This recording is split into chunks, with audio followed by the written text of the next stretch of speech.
తెలంగాణ రాష్ట్ర వ్యాప్తంగా విద్యార్థులకు పెండింగ్లో ఉన్నటువంటి స్కాలర్షిప్ బకాయిలు ఉన్నాయి. దాంతో రాష్ట్ర వ్యాప్తంగా ఆందోళన చేస్తున్నారు. ప్రస్తుతం మనం కరీంనగర్ కలెక్టరేట్ ఎదుట స్కాలర్షిప్ ఫీజు రీయింబర్స్మెంట్ బకాయిలను వెంటనే విడుదల చేయాలని చెలో కలెక్టరేట్ అనే పిలుపునివ్వడం జరిగింది. జాతీయ బీసీ సంక్షేమ యువజన విద్యార్థి మహిళా సంఘానికి సంబంధించిన వాళ్ళందరూ కూడా పెద్ద ఎత్తున తరలి రావడం జరిగింది. ఏంటి అసలు ఏం డిమాండ్ చేస్తున్నారు? మీ ప్రాబ్లం ఏంటి అసలు?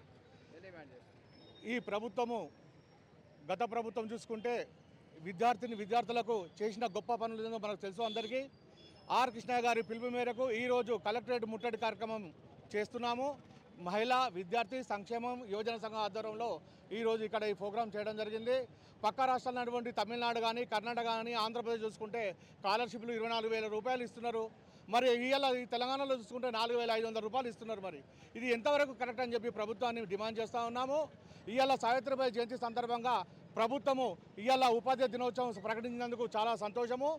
ఈ రానున్న రోజుల్లో మా విద్యార్థులు చెలగాట మారితే మాత్రం ప్రభుత్వం గతంలో ఆ ప్రభుత్వానికి ఏ విధంగా గుణపాఠం చెప్పామో ఈ ప్రభుత్వానికి అదేవిధంగా గుణపాఠం చెప్తామని చెప్పి హెచ్చరిస్తున్నాం. ఎందుకంటే ఇవాళ సావిత్రిబాయి దినోత్సవం చేసి ఉపాధ్యాయ దినోత్సవం సందర్భంగా ఈ ప్రభుత్వానికి ధన్యవాదాలు తెలుపుకుంటున్నాము. రాబోయే రోజుల్లో స్కాలర్షిప్లు ప్రభుత్వం ప్రకటించకపోతే 24,000 రూపాయలు ప్రకటించకపోతే చాలా ముందు మా ఆర్ కృష్ణ పిలుపు మేరకు వేరే ఉద్యమం చేపడతామని చెప్పి తెలియజేసుకుంటున్నాం. నా పేరు ఆదిమల్లేశం పటేల్, రాష్ట్ర ప్రధాన కార్యదర్శి, ఉమ్మడి జిల్లా అధ్యక్షుడు, కరీంనగర్.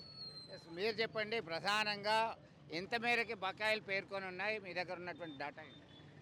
రాష్ట్ర వ్యాప్తంగా గత 3 సంవత్సరాలుగా చూసుకుంటే 5,500 కోట్లు పెండింగ్ బకాయిలు ఉన్నాయి.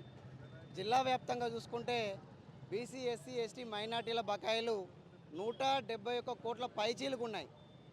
ఒక బీసీలో చూసుకుంటే 131 కోట్లు పెండింగ్లో ఉన్నాయి.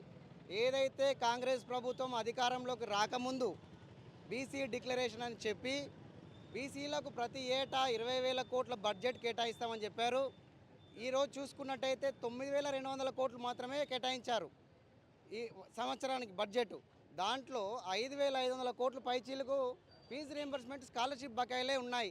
మరి మిగతా వాటితోటి సంక్షేమ శాఖను ఎలా నెట్టుకొస్తారని చెప్పేసి మేము ఈ ప్రభుత్వాన్ని సూటిగా ప్రశ్నిస్తున్నాం. మీరు చెప్పండి, మహిళలకి విద్యార్థినులకు సంబంధించినటువంటి సమస్యలు ఏ విధంగా గుర్తించడం జరిగింది, ఏ విధంగా పోరాటం చేస్తారు? కష్టం అనుకుంటా.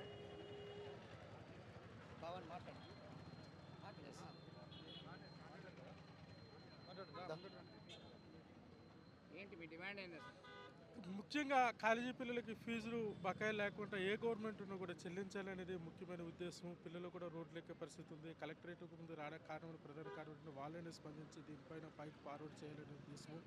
ముఖ్యంగా ఇలాంటివి రాకుండా చూసుకోవాలని ముందుకు మొత్తం మీద బకాయిలు వెంటనే చెల్లించాలి, ఇచ్చిన హామీలు అమలు చేయాలని చెప్పి డిమాండ్ చేస్తూ కలెక్టరేట్ ముట్టడికి పిలుపునివ్వడం జరిగింది. ఇప్పటికైనా డిమాండ్లను నెరవేర్చకపోతే ముందు మరింత తీవ్రమైనటువంటి ఉద్యమం ఉధృతంగా చేయడానికి సిద్ధంగా ఉన్నామని హెచ్చరిక జారీ చేస్తున్నారు. విడుదల సుమంత్తో కలిసి చంద్రశేఖర్, RTV, కరీంనగర్ నుండి. ఓకే.